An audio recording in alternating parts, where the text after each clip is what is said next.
ጤና ይስጥልኝ ለአማራ ሕዝብ በሙሉ እንዲሁም ለፍትህና ለሰብአዊነት ለቆማችሁ ሁሉ በቅድሚያ እስካሁን በነበረው እንቅስቃሴ ለተሳተፋችሁ ሁሉ ላቅ ያለ ምስጋና ይገባችኋል።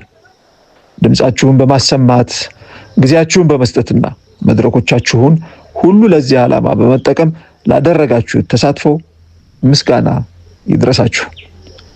የአማራ ዘር ማጥፋት መታሰቢያ አምሃራ ጄኖሳይድ አዌርነስ ማንት ሁለተኛ ሳምንት ላይ ደርሷል። በዚህ ሳምንት ትኩረታችን በህዝባችን ላይ የታወጀው ጦርነት እያስከተለ ባለው አውዳሚ ሰብአዊ፣ ማህበራዊና ኢኮኖሚያዊ ቀውስ ላይ ይሆናል። በመጪዎቹ 2 ሳምንታት የሚከናወኑት ዋና ተግባራት የሚከተሉት ናቸው። አንደኛ፣ በሶስተኛው ሳምንት ስለ ህሊና እስረኞችና ድምጻቸው ስለታፈነ ወገኖች ድምጽ የሚኮንበት ይሆናል።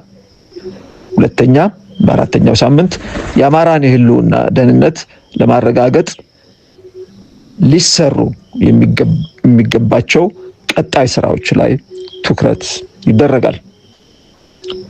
ታሪካችንን የመጻፍ ኃላፊነት የራሳችን ነው። ይህ የመጀመሪያው እንቅስቃሴ እንዲቀጥልና ይበልጥ እንዲጠናከር በአክብሮት ሁላችንም እንተባበር። በጋራ በመቆም ዓለም የፍትህ ጥሪያችንን እንዲሰማ እናድርግ።